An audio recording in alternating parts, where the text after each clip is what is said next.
It seemed like if they go 3 and I go 3, they'll do it again.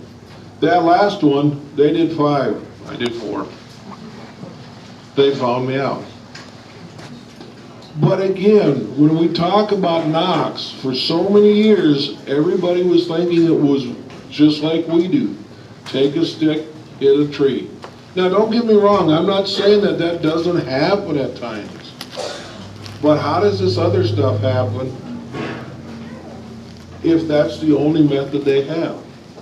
That's the only method we have of trying to goddamn mimic their sound. You know, anybody that's looking to get into research, my first advice is find an area and stay in it. You know, there are nights and days and weeks where we go with nothing. But once they get to where they seem to realize, well, Big Jim had a good analogy with it. You know, a stray cat analogy. Stray cat comes to the farm, guess what? It's kind of annoying. You don't want the dang thing, but it hangs around. It don't do no problems. It don't mess with nothing. It just is on the farm. And then pretty soon a dog wants to come in and mess with the goddamn cat, and you run the dog off. And if the cat disappears or dies, you end up missing it. But after a while, you kind of get an acceptance for it. And I think that's what happens with these things when you're out there enough. Darren gets some very consistent activity in his research site because he's always out in the same areas dealing with the same truth. And they get to know you and get to understand you. Now, the big problem is we can't fool them as quick that way either, because they know our behaviors, they know our tactics. But I think as a Bigfoot community as a whole, we really got to look into more of these knocks and try to figure out what's going on. Because what you all have heard here sound like a knock, but they're just changing them up when they're trying to find out if it's you. This spring, I've got to find a new knocking stick, see if I can't get them to draw back in on it. Because I know my old. Pretty soon I'm going to have a stack of handles by yay big. Because they just change. Go ahead to the next slide, please. We're on it. Okay, I'm trying to see, yep. Okay, another thing that I've got, and again, this is a short vocalization. What I mean by short is short distance. These, I believe, are aggressive calls or aggressive vocalizations because I can't identify why they'd be used otherwise. This first one, when we play it, was also during the day. It was about 11 o'clock in the morning. Bernie and I had went out, we were going to do some stomping in the woods during the day. The research truck that I had at the time, I left all the equipment in the back. We were doing a lot of work with trying to put scent out there to draw them in. Yeah, thank you. I don't know what I did there, Darren. That's all right. And we were using a lot of scent. I'd put coffee on and just let it boil itself out at night. We did the cooking. We'd leave the grease in there all night long so that it would smell. And all that stuff was left in the back of my truck. Well, even when we were out there during the day, I was finding stuff moved around my truck. Kind of figured it was coons, but I'm going to set up a recorder on my windshield just in case it ain't. We went for a walk, the first walk of the day. We were about a half mile from this location, and we heard some stuff that we actually thought were sounds of carpenters. My dad was a carpenter for years. I know how he'd set nails when he was framing or working on a porch. To me, that sounded like it. There was also one vocalization or sound that it sounded like an impact to me. But my mind had already said that, you know, someone's building a porch. I'm too close to somebody's property. I don't have permission here. So we left and went down the road. We went for another walk. We were gone for about 45 minutes. And about 10 minutes after you heard us walk away, this vocalization came in. Go ahead and play the first one, please.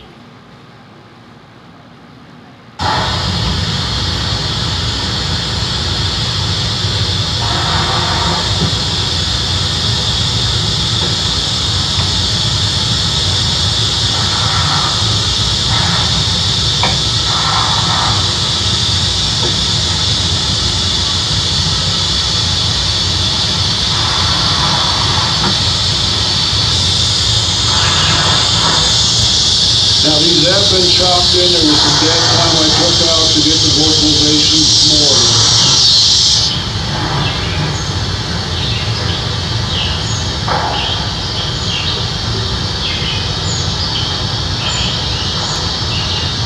Two different knockers, one was close, one was further.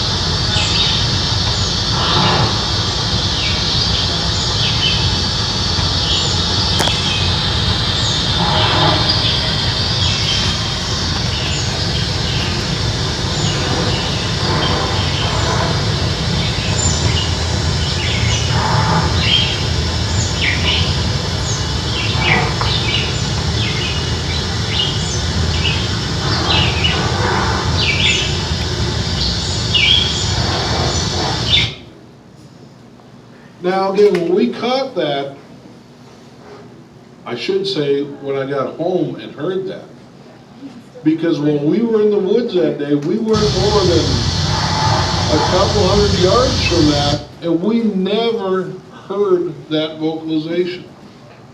Apparently, because the knocks were with that, what I was thinking was knocks that were hammering on the other side, wasn't. It followed over for whatever reason. To this day, we never had an encounter with these creature or creatures that were doing this. I have no idea what they were doing. I mean, the only thing I could think is we had our, Bernie had his little granddaughter Piper with. She was little then, she ain't like she is now. And we thought, well, was that something that they were trying to protect? I mean, I know it's kind of a romantic thing to think about, but that was about all we could come up with. Then the following year, during, just with a drop box, I caught the second one. Please, Darren.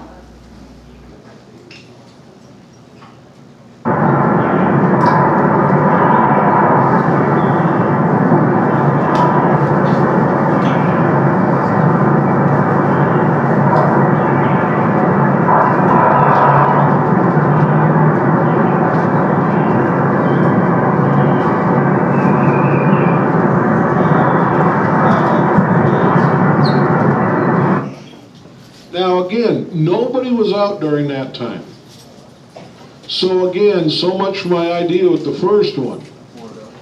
It does seem that the vocalizations that you can record during the day and that are out there are so hard to identify. As much as I know, this could be a territorial display between two different troops. I don't know. But I do know that it is close because these vocalizations don't seem to travel. I mean, if you think about, let's take the human primate. If your ma calls you for supper, you can hear her half a mile. But if you come home and you're late and mom chews you out, you can only hear that 100 yards away. And to me, that's this type of situation. I mean, these type of vocalizations, when they're aggressive, I mean, I don't hear a dog growling 200 yards away, but I hear him barking 200 yards away. It's when you get up close and personal that the grunts and the growls. There's just a little roar in this last one. Would you play the last one, Darren? Yeah, that didn't turn out real well. Sorry about that, folks. But when I first recorded this grunting incident, I held on to this for over a year, because I wasn't sure if that was one critter, if it was multiple, what was going on. And when I finally found something that closely matched this, it was a mountain gorilla. And when a mountain gorilla uses these types of huffs, the brrr and the growls, that's an aggressive thing with the mountain gorillas. So again, that's why I say these are aggressive vocalizations, but I have no idea why they were being made. Again, the closest I can think of is maybe there are a couple of different troops and they're having territorial disputes. I don't know. But again, that's one of those things. If you stay in an area, these are not common vocalizations. I've been in that area for over 8 years doing audio. I've caught this 4 times in 8 years, and it's not time framed with season, it's not time framed with human activity, it's not, there's no correlation that I can get to them. So then I'm thinking again, it's probably something to do with territorial. Did you go to that? Yeah. So, in conclusion, the key to trying to figure out what and why these vocalizations are being done is by staying in an area. No, we cannot definitively say that these are Bigfoot vocalizations, but when they're only recorded in places of activity, what else are they? We can't give it, known animals that I can research do not have these vocalizations. And even though they got a lot of common vocalizations, again, the screams, howls, knocks, and rocks, it doesn't mean those are always what we think they are either. When we look at the knocks like I presented here today, how can they be changed like that if they're using the same inflammation of making those as we do? I think it's time that we start, as a group, as a whole, when we hear knocks, start doing some replying to them. Because if it happens to be a location knock like it appears to be in my area, maybe we could draw them in. I can tell you that the axe handles that we bought no longer draws them in my area, but I've gotten responses from them in other areas. So it's got meaning, even though we might not know what that meaning is. And just using what we know from the knocks that I've recorded, or what I know from the knocks I recorded, these animals have got more than one way of doing things, and they're smart. When they can figure out that we're using the same tone, they know what our tone is, they soon flush us out to find out, hey, yeah, that's them guys. That takes an animal that's pretty smart. You can whistle at a deer 100 times and he'll stop running. You gotta then use the same axe handle 4 times and these guys don't want to play no. Darren was one when I first started this group. He would, and he'll still do it, I think, use aerosol spray to put scent out. And he always said, yeah, it'll work a time or two. And it's true, it does. But after that, it doesn't work. Why? Because they're intelligent enough. They understand what's going on. We put a candle out one time underneath the doggone recorder on a tripod. That candle was peppermint. It was picked up. We watched it from about 50 yards away, watched it move. And when I did the auto review, you could hear something quietly come up to it. And when it was messing with the candle, it bumped the tripod. That was the only way I caught it. I didn't walk back away.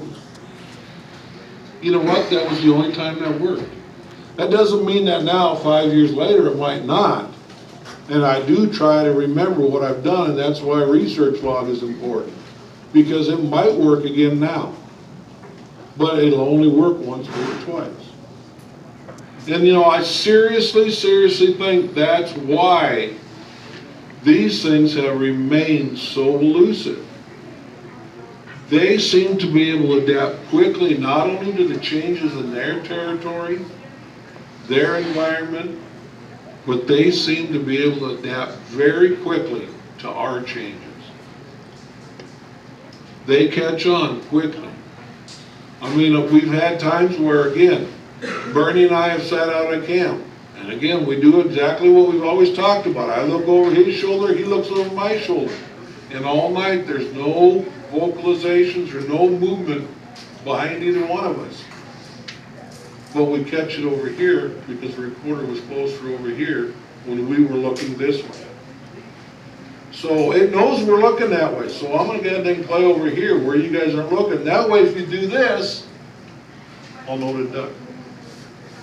Can I say that for certainty? No, but that is what has come about. That is the way the audio seems to be proving itself to me out in the field. And Go out, if you want to do research, take the boring times. Take the times when you can be out there for a whole night and not hear nothing but normal wood animals. Because once you listen to them long enough, when you get an oddball, it stands out real big. I mean, it makes it a lot easier to review audio and to know what's going on. But we're dealing with an interesting creature and a very complex creature. You know, everybody says, oh man, get me a photo. You know, yeah, well, I saw it for 2.5 seconds. My camera takes 3 to load. You know, and I didn't even want my camera because I was like, wow. You know, as researchers, we try to keep ourselves prepared. We try to wear GoPro cameras and things like that when we're out in the woods. But you know what? We're human too. When we get tired, we let our guard down, and dang if that don't seem like every time something starts happening. Then we're scrambling, oh dang, we got dang missed out, you know, we saw it, but you know, we didn't, and off we go. Next time we'll try harder again. You can go ahead and next one. Again, I apologize for, you know, my presentation probably not being as good as other years have been, but we're going to get better. I really appreciate y'all listening. If any questions, raise your hand. Were you going to talk a little bit about the Silent Hills? I sure can. That's not a problem. The Silent Hills Project, what it ended up being is, again, after they mimicked us, I decided we'd do this experiment. We had bought those axe handles because we had had the first knock-knock game out of the way. And I usually will reset up 2 to 3 recorders in areas of activity when we go out at night. I don't just go out and set up a camp recorder. There was a recorder about a half mile away that I had set in an area that we had got some real odd vocalizations in. We had bought these axe handles. So when we're in camp that night, there was nothing. I mean, absolutely nothing was going on. When we were wrapping up about midnight, I told Bernie, well, I'm going to go ahead and do a couple howls, and then I'm going to take these new knocking sticks that we're so proud of that we're going to fool this Bigfoot with, and I want to hit 3 trees 3 times, and I want to see which tree sounds better. That's where my thought was that the sound was coming out of the tree. When I did the audio review of that recorder that was a half mile away, I heard 3 howls. I know that there were supposed to be 9 knocks, and I never heard a knock, not one. So we brought the data to Darren and said, hey, this is what we found out. I don't think it's long distance. And again, Darren and even myself, I assumed they were because that's what people had said about it. It wasn't I was trying to prove everybody wrong or anything like that. We got together with the Silent Hills, put together the Silent Hills Project in conjunction with the Apes in one of our Memorial Day weekends, our expeditions. We set up intervals on a road where we could have line of sight with the people making the knocks. We did call blasting and all that at the same time.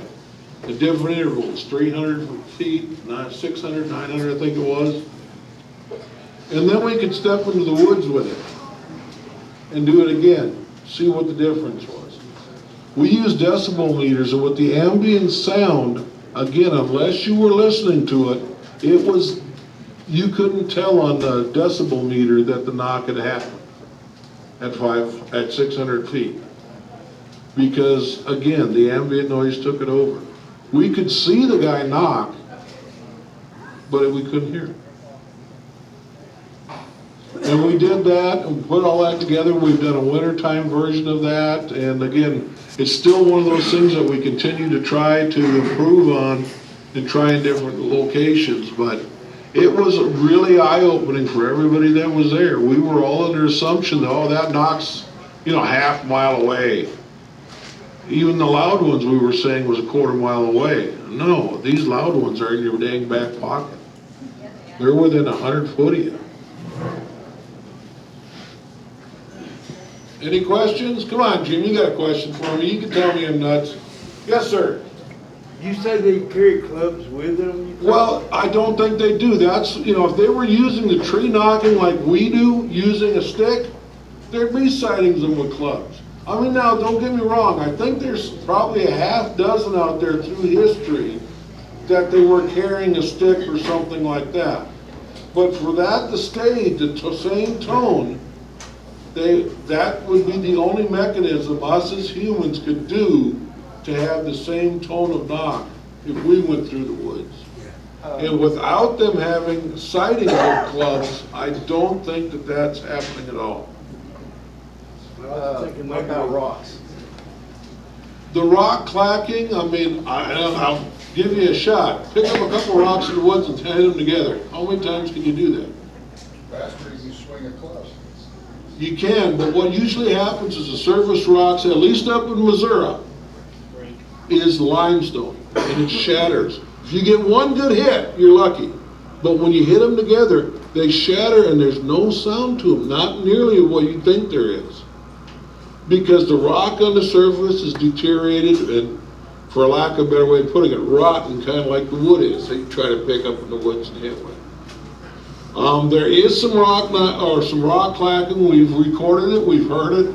I'm not sure what that game is, but with the knocks not appearing to be what we thought they were, I'm really even suspicious of them. I'm wondering if it's not more maybe tongue clacking type. Sticks together. Yeah, it could be. There's a lot of different things, but I don't think it's actual rocks, because when I hit a rock together in the woods to try to mimic what I was thinking I heard, I'm not that strong and they were shattering in my hands. It just didn't carry.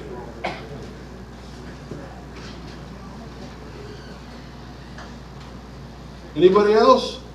Have you ever heard any actual vocalization that was like making sentences, mumbling, the Enoch effect? Well, I don't know anything about the Enoch effect. I've heard the book. But I have to say that there's mimicking going on, and they're mimicking speech. So with that ability, the anatomical conditions necessary for speech, I believe, are there. I have caught some mumbling. I have caught some stuff that could possibly be speech, but you know what? We were out there. So is that speech, or is that them trying to mimic? I don't know. But yes, it is something that's happening out there. But with the people wanting to make them human so bad, that's not what I'm hearing. I mean, we are the only ones that have got a larynx in place that we know of. If they have a language, which I do think they do, it'd be very rudimentary.